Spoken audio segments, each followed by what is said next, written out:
Hey, this is Mia Dyson, and you're listening to Torrent This with Dando. It's the Torrent This podcast. I am Dando, and today my guest is a woman from Torquay who has toured the world alongside some of the biggest names in music like Clapton, Stevie Nicks, and more. She has hit singles like When the Moment Comes, released her latest album, Idyllwild, earlier this year, and we'll be playing a show in Geelong tomorrow at Bees Bar. She's none other than Mia Dyson. Mia, how are we? I'm really well, thanks. How are you? Thanks for having me. No problem. I'm always good. What's been happening today? Sounds like you're busy with soundcheck. Yeah, we're up in Cairns. We just landed in Cairns, and we're at this wonderful venue called the Tanks Art Centre. It's an old, massive tank that I think they used to have. I don't know what they used to house in it, but they now made it into a venue, and it's in amongst all this rainforest. And we're just about to do sound check. Do you think there's any venues in Australia that you haven't played yet? Oh, I'm sure there's plenty. I mean, there's so many different little spots, and maybe some of those more remote places. Although I have been to a few places in my time, and I guess maybe just some of the I don't know, coffee shops and things around the place. Well, Bees Bar is kind of like a coffee shop, just a big one. It's a great spot. I'm so glad Geelong's got the Bees Bar now. It's I really like that spot. It's great. Being from like Torquay in Geelong, is that something you're happy about? I mean, I know you live in the States now, but I'm just curious, when you come back and play gigs down here, do you get kind of nostalgic? To be honest, I feel a little more nostalgic for. I grew up first until I was 8 outside of Daxford in a mud brick house that my parents actually built. Okay. And as you can imagine, I'm a little more nostalgic for that, just because it was such a idyllic. I went to a school with 16 kids total. Wow. We used to play out in the forest, and it was just like growing up in a wonderland. And then moving to the coast. I mean, I love the beach, and Torquay is a beautiful place. But it was so much bigger and more intense. Than my little town in outside of Dalesford. Only 15 kids at school. What were you? Were you the cool kid or the bully? Oh, I was always a dork. I was always a dag. I just flew under the radar. See, that was my technique. You've got a couple of days off after the show tomorrow before you head to Tassie. Is that so you can either go to Torquay or go to Dalesford and visit some family, or? Well, I already have been down there visiting. When I first landed, my mum still lives in Moriac, which is not far from Torquay and Geelong, and we always take the dogs down the beach, down to Point Addis and South Side, and all those beautiful beaches that are between Torquay and Torquay. So I love it down there. I still go back a lot. What kind of dogs have you got? She's got a Huskies cross with. They're all muffs and a Kelpie cross too. So they're both, rat bags. I've got an 18-month-old pup. I know exactly how you feel. They're awesome. Yeah. Well, after this Aussie tour, you're going back to the States, and then you're back again. I think, is it Meredith Music Festival you're playing when you come back? Yeah, playing Meredith and also Woodford up in Queensland towards New Year, and also doing a couple shows with Dyson and Flower, which is cool. the trio that I toured with last year. Yep. We're doing Melbourne show and a show in Ninian in Gippsland in December. So really fun things when I come back from the States again. Yeah. Do you ever sleep? Oh, I would like some more sleep right now, actually. Okay, early. Interview finished. Okay, go to sleep. But I give it my best shot. I can. I'm a big fan of sleep. Yes. So, I do what I can. I think that just makes you human. Totally. I've been listening to Idyllwild. I consider it sort of like a rock and roll album, but everyone seems to call it a blues record. Why is that? I think just because I've been known as that in the past, but I agree. I mean, this one steps further away from blues than I've probably ever stepped before.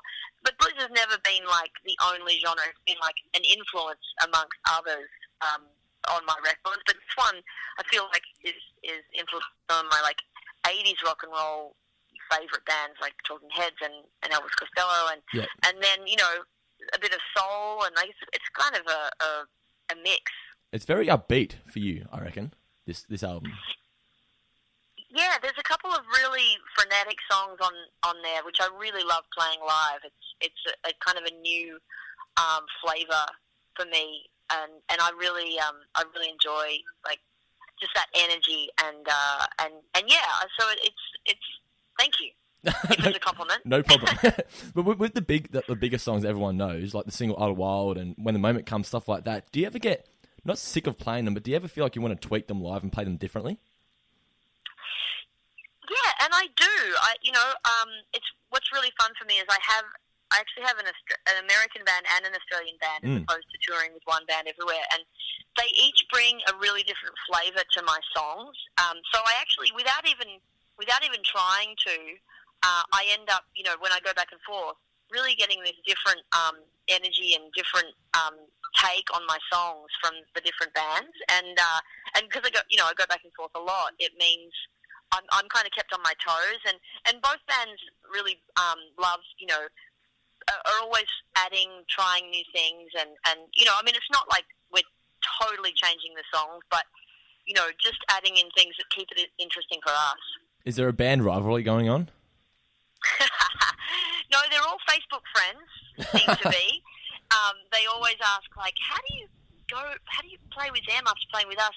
Just because they are very different, like particularly my two drummers, Danny McKenna here in Australia, who's very textural and does all this subtle, like, percussive stuff, and then my drummer in the States, Sid, is like just like straight ahead, very groove, and like solid. So very different styles, but I actually love both of them, and that's what keeps it, me able to play with both of them. Because otherwise, if one was just better than the other, then I think it would be really hard.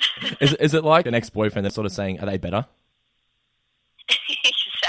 Exactly. I think that they're kind of keeping an eye on each other. Yeah. Oh, getting back to blues too, we should probably mention that I'm not sure whether you're aware, but there's a new blues bar in the city of in the heart of the city of Geelong called Pistol Pete's, and they usually close. I didn't know that. No, and they usually close on Sundays. They're like 2 doors up from Bee's Bar, so they're going to be opening up especially for the gig and having like dinner specials. So that's kind of cool. We should probably plug that. Oh, awesome! I should drop in there. You definitely should. Maybe you should play the gig there. No, don't do that.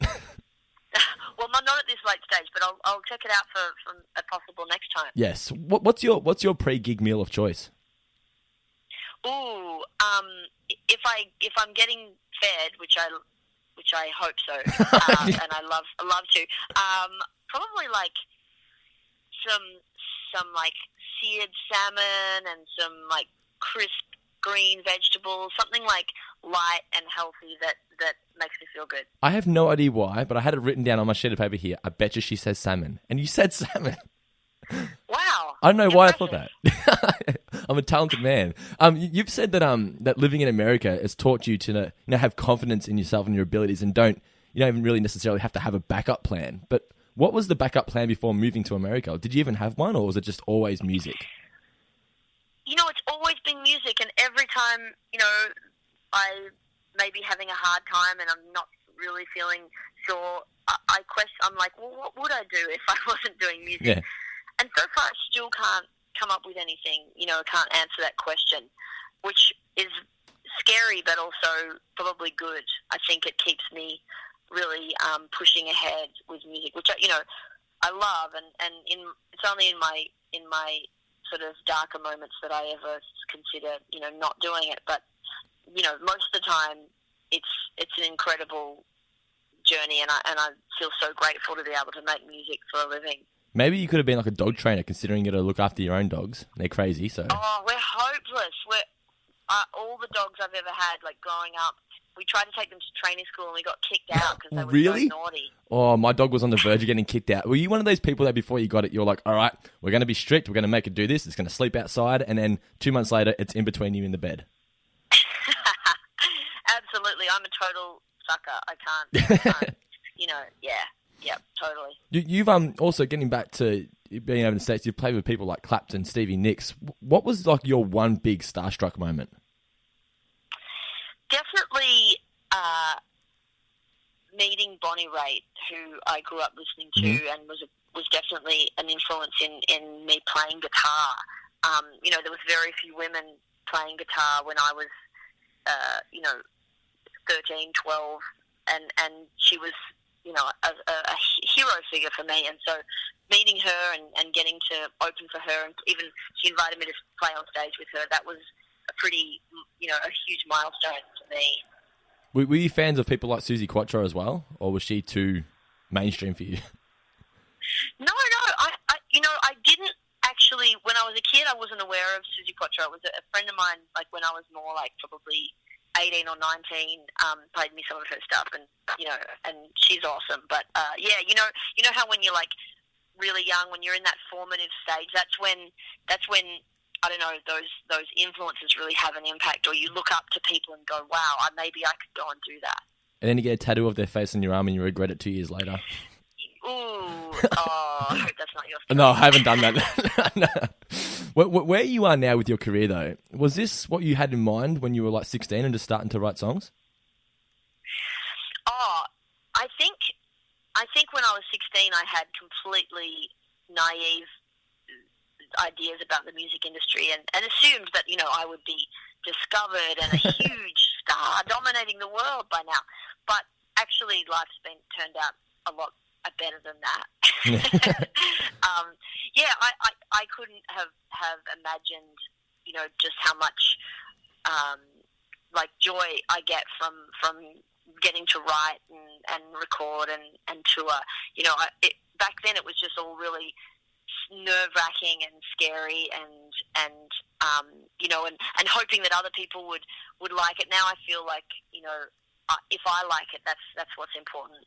Really, though? Because if someone said your music's shit, would it bother you? I think it hurts, but it doesn't, like, last, Yep. It doesn't leave a mark. I for the most part, I really try to ignore both praise and criticism, because, buying into either seems to not be particularly, it's just not very useful. Like, I think it's more useful and important to listen to your own instincts and intuition. Yeah. I've read where you've said that the first few songs you wrote were terrible. I want you to elaborate. What made them terrible? Oh, well, I was just a brand spanking new songwriter. I didn't have any, I didn't, know how to do it. And not that there is a know how to do it. It's a completely open-ended, infinite possibility, creating anything. But I think I probably just was, cliched and, I think my songs were epically long. They had like 15 verses and Bob Dylan did that and that was great for him, but it didn't work for me. I think I just was so green. It just took a lot of writing before I started to hone it. I've actually never asked this question. I'm quite curious about it. When you're like an established songwriter, do you feel like when you're writing a song, do the lyrics have to rhyme, like from line to line, or does that not even come into your mind anymore? Less and less. Like there'll be places where I want it to rhyme, because it feels right and it feels good. But I've definitely always been a songwriter who enjoys writing a little bit out of form, and I've written a few songs in the last little while where the melodies are so they don't just repeat the same sort of little rhymes or melodies, so that you can get away with not rhyming. And I like near rhymes more than perfect rhymes too. Mm-hmm. So yeah. Actually, that reminds me, the song When the Moment Comes, there's one part in it that gets me every time. I feel like the drums kick in earlier than they should, but not saying that it's bad, but it always catches me off guard. I think it's the second time. Right. The bridge, do you know where the drums kick in a little bit earlier than your brain sort of expects them to? Yeah. So that's sort of doing that's good because it makes you remember the song. Oh, good. Yeah, I really enjoy, myself when I listen to music. Like, you want some familiarity and some sense of where the song is going, but to be surprised too, and for it to go somewhere you weren't expecting, I really enjoy that as a listener. Yep. So I try and do that myself whenever I can too. Yeah, no, it's great. Well, we're running out of time now because you've got to go do your sound check. So is there anything else you'd like to tell the listeners before I let you go? Come to the show. Definitely. Tomorrow. That's it. All right, well, there you go, guys. Make sure you get yourself a copy of Mia Dyson's latest album, Idyllwild. Check her out in Geelong tomorrow at Bees Bar. She's going to be supported by Al Parkinson. Or if you're not from Geelong, hop onto her Facebook, facebook.com/Mia Dyson for more info on when Mia will be playing in a town near you. Once again, Mia, it's been a pleasure. Thanks for your time, and I look forward to seeing you in Geelong tomorrow. Cheers. Thanks a lot. Catch you. Bye-bye.